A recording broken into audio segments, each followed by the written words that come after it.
bonsoir ou bonjour et bienvenue sur la chaîne Contes et Relaxation. Passez un agréable moment. Est-ce que la cour dort? Alice au pays des merveilles. Chapitre 1. Descente dans le terrier du lapin. Alice, assise à côté de sa sœur sur le talus, commençait à être fatiguée de n'avoir rien à faire. Une fois ou deux, elle avait jeté un coup d'œil sur le livre que lisait sa sœur, mais il ne contenait ni images ni dialogue. À quoi peut bien servir un livre sans images ni dialogue, pensa-t-elle. Elle se demandait, du mieux qu'elle le put, car la chaude journée lui engourdissait quelque peu l'esprit, la rendant somnolente, si le plaisir de faire une guirlande de fleurs valait la peine de se lever pour cueillir des marguerites. Quand soudain, un lapin blanc aux yeux roses passa tout près d'elle en courant. Il n'y a rien de si remarquable là-dedans. Alice ne trouvait pas non plus si surprenant d'entendre le lapin se dire « Oh là là, je vais être en retard !»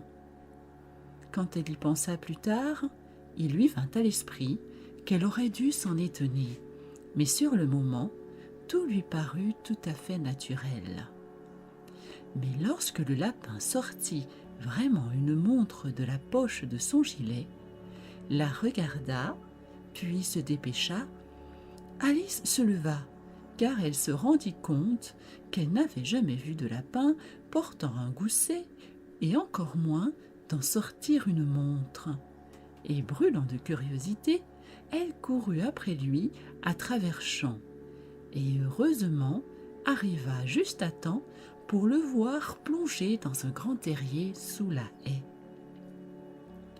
Au bout d'un moment, Alice s'élançait à sa suite sans se demander une seule fois comment elle allait s'en sortir. Le terrier du lapin continua d'abord tout droit comme un tunnel sur une certaine distance, puis plongea brusquement, si brusquement qu'Alice n'eut pas le temps de songer à s'arrêter avant de tomber dans un puits très profond. Soit le puits était très profond, soit elle tombait très lentement, car elle avait tout le temps, en tombant, de regarder autour d'elle et de se demander ce qui allait se passer ensuite.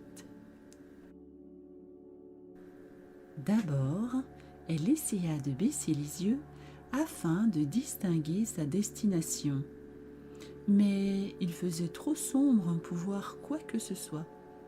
Puis, elle regarda les parois et remarqua qu'elles étaient pourvues de placards et d'étagères. Ça et là, des cartes et des tableaux étaient accrochés. En passant, elle saisit un bocal d'une des étagères.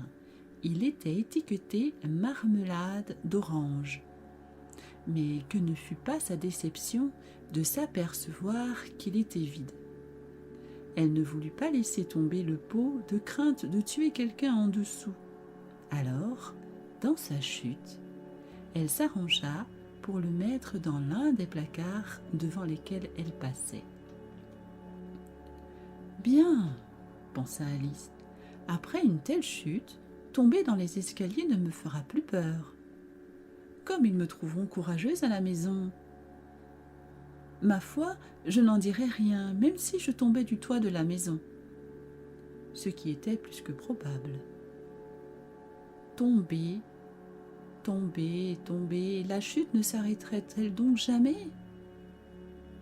Je me demande combien de kilomètres j'ai parcouru à l'heure actuelle, dit-elle à haute voix. Je dois arriver quelque part près du centre de la Terre. Voyons, cela devrait faire 6000 kilomètres de profondeur, je pense. Car voyez-vous, Alice avait appris plusieurs choses de ce genre dans ses leçons à l'école. Et bien que ce ne fût pas une très bonne occasion d'étaler son savoir, comme il n'y avait personne pour l'entendre, c'était quand même un très bon exercice de le répéter. Oui, c'est à peu près la bonne distance. Mais alors, je me demande à quelle latitude ou longitude je suis allée. Alice n'avait pas la moindre idée de ce qu'était latitude ou longitude, mais pensait que c'étaient des mots impressionnants à prononcer. Elle reprit. « Je me demande si je vais traverser la terre de part en part. Comme ce serait drôle de ressortir parmi les gens qui marchent la tête en bas. Les antipodies, je pense. » Elle était plutôt contente que personne n'écoutât cette fois, car cela ne sonnait pas du tout le mot juste. « Mais je devrais leur demander quel est le nom du pays. Vous voyez, s'il vous plaît, madame, est-ce la Nouvelle-Zélande ou l'Australie ici ?» Et elle tenta de faire la révérence en parlant. Imaginez faire la révérence alors que vous tombez dans le vide. Pensez-vous que vous pourriez y arriver ? Et pour quelle petite fille ignorante elle me prendrait si je le lui demandais ? Non, il ne faut jamais demander. Peut-être le verrai-je inscrit quelque part. Tomber, tomber, tomber, il n'y avait rien d'autre à faire. Alors, Alice se remit bientôt à parler. « Je vais beaucoup manquer à Dinah ce soir, je pense. » Dinah était la chatte. « J'espère qu'ils se souviendront de sa soucoupe de lait à l'heure du thé. Dinah, ma chérie, j'aimerais que tu sois ici avec moi. Il n'y a pas de souris en l'air, j'en ai peur, mais tu pourrais rattraper une chauve-souris. Et ça ressemble beaucoup à une souris, tu sais. Mais est-ce que les chats mangent des chauves-souris ?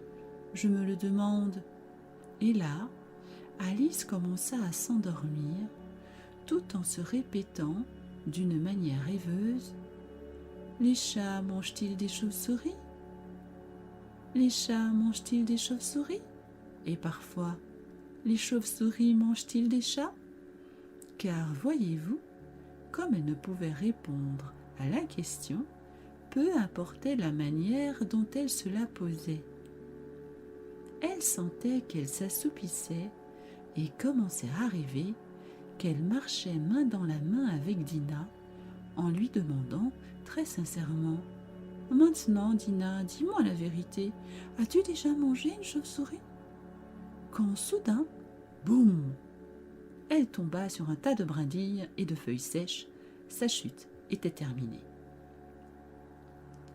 Alice n'était pas du tout blessée et elle sauta sur ses pieds en un instant. Elle leva les yeux, mais il faisait tout noir au-dessus de sa tête. Devant elle, il y avait un autre long passage, et le lapin blanc était toujours en vue, se dépêchant de le dévaler. Il n'y avait pas un moment à perdre. Alice fila comme le vent et arriva juste à temps pour l'entendre dire alors qu'il tournait. « Par mes oreilles et mes moustaches, comme il se fait tard !» Elle était juste derrière lui lorsqu'il tourna, mais le lapin n'était plus en vue. Elle se trouva dans une longue salle basse, éclairée par une rangée de lampes suspendues au plafond. Il y avait des portes tout autour de la salle, mais elles étaient toutes verrouillées, et quand Alice eut longé un côté puis l'autre, essayant d'ouvrir toutes les portes, elle revint tristement au milieu, se demandant comment elle allait pouvoir sortir de là.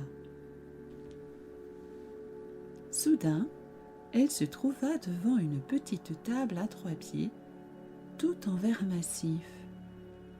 Il n'y avait rien dessus, sauf une petite clé dorée, et la première pensée d'Alice fut qu'elle pouvait appartenir à l'une des portes de la salle. Mais hélas, soit les serrures étaient trop grandes, soit la clé était trop petite. La clé n'ouvrait aucune des portes. Cependant, après un deuxième tour, elle tomba sur un rideau qu'elle n'avait pas remarqué auparavant, et derrière, il y avait une petite porte d'environ 38 cm de haut. Elle essaya la petite clé d'or dans la serrure et à sa grande joie, elle correspondait. Alice ouvrit la porte et découvrit qu'elle menait à un petit passage guère plus grand qu'un trou de rat. Elle s'agenouilla et aperçut au bout du passage le plus beau jardin que vous n'ayez jamais vu. Comme elle avait envie de sortir de cette salle sombre et de se promener parmi ces parterres de fleurs lumineuses et ces fontaines fraîches, mais elle ne pouvait même pas passer la tête par la porte. Et même si ma tête passait, pensa la pauvre Alice, cela ne servirait à rien sans mes épaules. Oh, comme je voudrais pouvoir rentrer en moi-même comme un télescope. Je pense que je pourrais y arriver si seulement je savais par quoi commencer. Car, voyez-vous, tant de choses insolites venaient de se produire qu'Alice avait commencé à penser que très peu de choses étaient réellement impossibles. Il semblait inutile d'attendre près de la petite porte, alors elle retourna à la table espérant à moitié y trouver une autre clé ou encore un livre donnant le mode d'emploi pour rentrer en soi-même comme un télescope. Cette fois, elle y trouva une petite bouteille qui n'était certainement pas là avant, se dit Alice, et autour de son goulot se trouva une étiquette en papier avec les mots « Bois-moi » magnifiquement imprimés en gros caractères. C'était bien beau de dire « Bois-moi », mais une petite fille aussi sage qu'Alice n'allait pas s'exécuter ainsi à la hâte. « Non, je vais d'abord regarder, dit-elle, et voir si c'est marqué « poison » ou non. » Car elle avait lu plusieurs belles petites histoires d'enfants qui avaient été brûlées et dévorées par des bêtes sauvages et d'autres choses désagréables, tout cela parce qu'ils ne se souvenaient pas des règles simples que leurs amis leur avaient enseignées. Comme qu'un tisonnier chauffé au rouge vous brûlera si vous le tenez trop longtemps, et que si vous vous coupez très profondément le doigt avec un couteau, il saigne généralement. Et elle n'avait jamais oublié que si vous buvez beaucoup d'une bouteille marquée poison, il vous est presque certain d'avoir des désagréments tôt ou tard. Assurément, cette petite bouteille ne mentionnait pas le mot poison.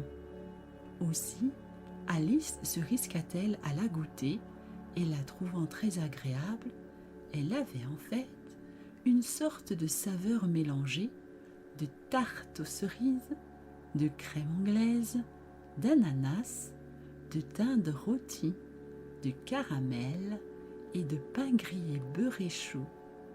Elle l'a très vite terminé. « Quelle sensation curieuse !» fit Alice. « Je dois être en train de rentrer en moi-même comme un télescope. » Et c'était effectivement le cas. Elle ne mesurait pas plus de 25 cm et son visage s'éclairait à la pensée qu'elle avait maintenant la bonne taille pour franchir la petite porte de ce joli jardin. Cependant, elle attendit d'abord quelques minutes pour voir si elle allait encore rapetisser. Elle se sentait un peu nerveuse à cette idée, car, voyez-vous, cela pourrait finir, se dit Alice, par mon extinction totale comme une chandelle. Je me demande de quoi j'aurais l'air alors. Et elle essaya d'imaginer à quoi ressemblait la flamme d'une bougie une fois celle-ci terminée, car elle ne se rappelait pas avoir jamais vu une telle chose.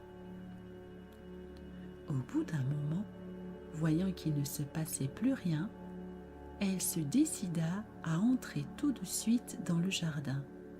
Mais Hélas pour la pauvre Alice.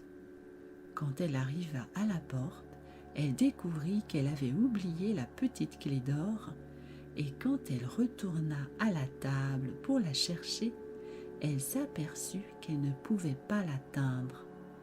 Elle pouvait la voir très clairement à travers la vitre, et elle essaya de son mieux d'escalader un des pieds de la table, mais il était trop lisse. Et quand elle se fut épuisée d'essayer, la pauvre petite s'assit et pleura. « Allons, ça ne sert à rien de pleurer comme cela, » se dit Alice assez sèchement. « Je te conseille d'arrêter tout de suite. » Elle se donnait généralement de très bons conseils, bien qu'elle les suivait très rarement. Et parfois, elle se grondait si sévèrement qu'elle en avait les larmes aux yeux. Et une fois, elle se souvint d'avoir essayé de se tirer les oreilles pour avoir triché dans une partie de croquet qu'elle jouait contre elle-même. Car cette curieuse enfant aimait beaucoup faire semblant d'être deux personnes.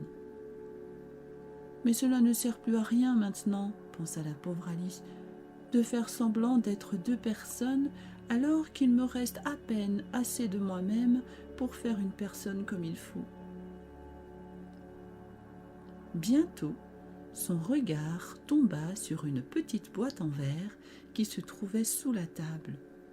Elle l'ouvrit et y trouva un tout petit gâteau sur lequel les mots « Mangez-moi » étaient joliment marqués avec des groseilles. « Eh bien, je vais le manger, » se dit Alice.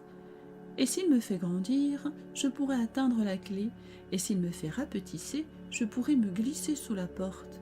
Ainsi, de toute façon, j'entrerai dans le jardin, et peu m'importe ce qu'il arrivera. » Elle mangea un peu du gâteau et se demanda anxieusement « Dans quel sens ? Dans quel sens ?» en maintenant sa main sur le dessus de sa tête pour sentir si elle grandissait ou le contraire. Et elle fut assez surprise de constater qu'elle restait de la même taille. Certes, c'est ce qui arrive généralement quand on mange du gâteau. Mais Alice avait tellement pris l'habitude de ne s'attendre qu'à des choses hors du commun qu'il lui sembla assez ennuyeux et stupide que la vie continue de manière ordinaire.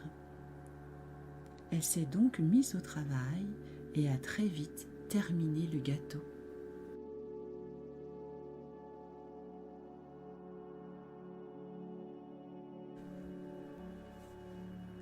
Qu'arrivera-t-il à Alice après avoir mangé ce gâteau? À quelles nouvelles aventures sommes-nous conviés? C'est ce que vous découvrirez dans le chapitre 2. Merci de m'avoir écouté. À bientôt.